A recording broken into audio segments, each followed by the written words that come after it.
अरे वो बड़की जीजी कहाँ लागत है आपकी सारी जिंदगी धन में लगाऊ कहाँ बहनी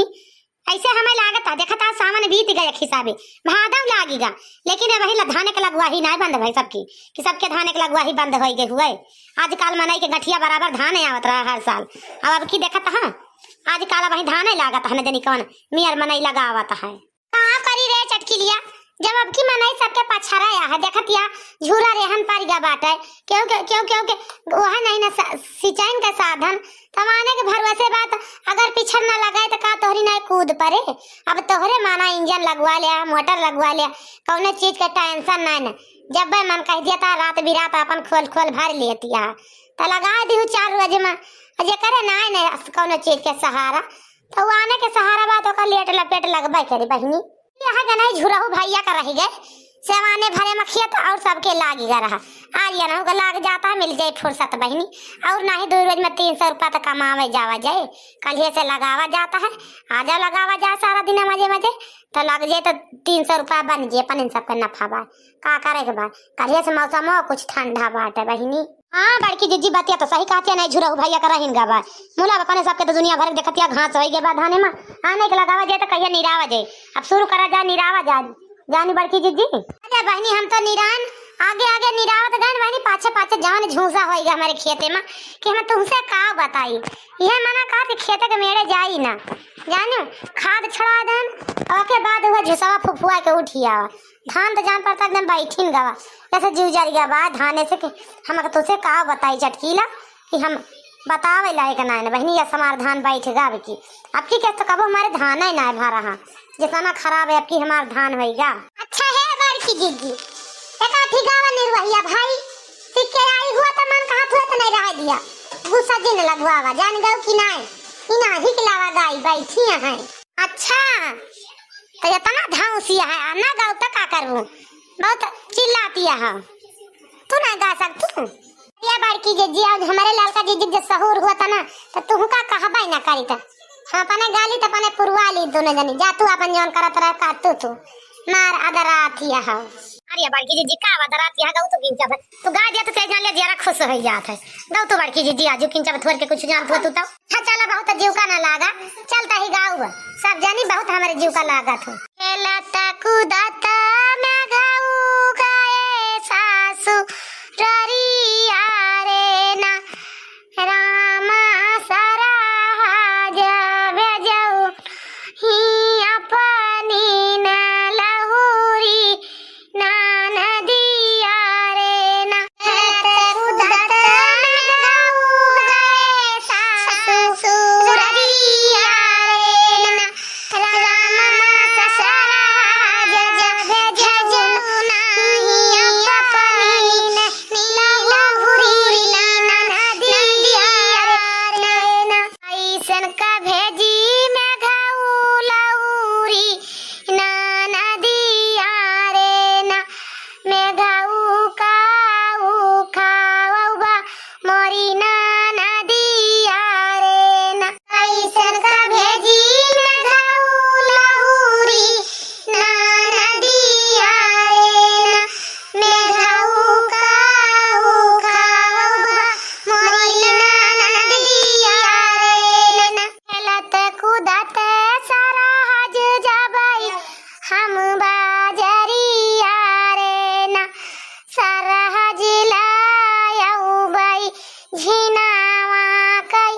चौरा रे ना सारा हजऊ हई खाई हई तुहारी ना नदिया रे ना खेलत कूदत सारा हज जबाई हम बाजरिया रे ना सारा हज लायऊ बाई झिनावा कई चौरा रे ना सारा हजऊ हई खाई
मैं घाऊ कहाँ पाऊँ रउबा मोरी ना नदी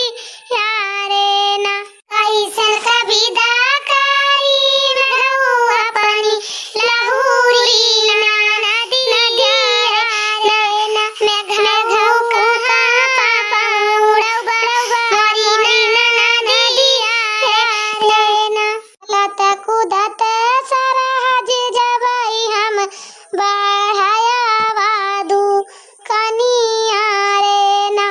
सरहज लाया उबई रतुली पलंगिया रे ना सरहज वही पाऊँ रउबई तोरी ना नदिया रे लत कुदत सरहज जबई हम बढ़ाया वादू कनिया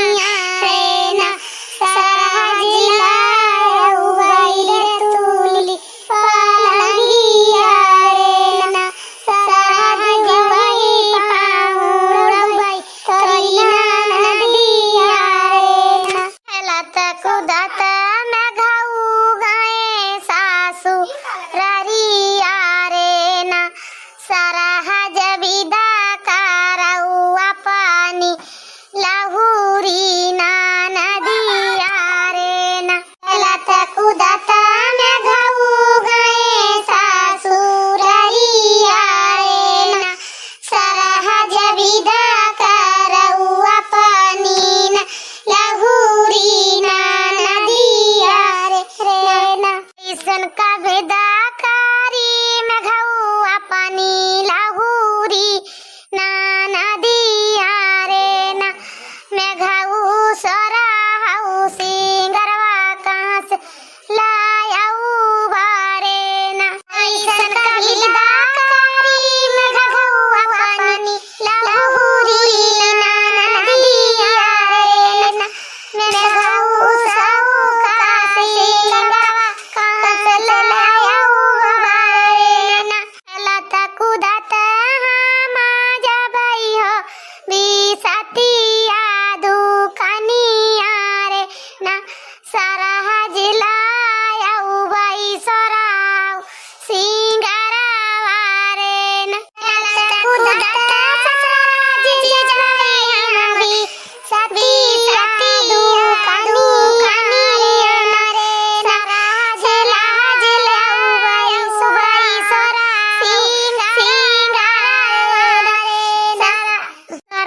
सिंगरवा सरहज करियई तोरी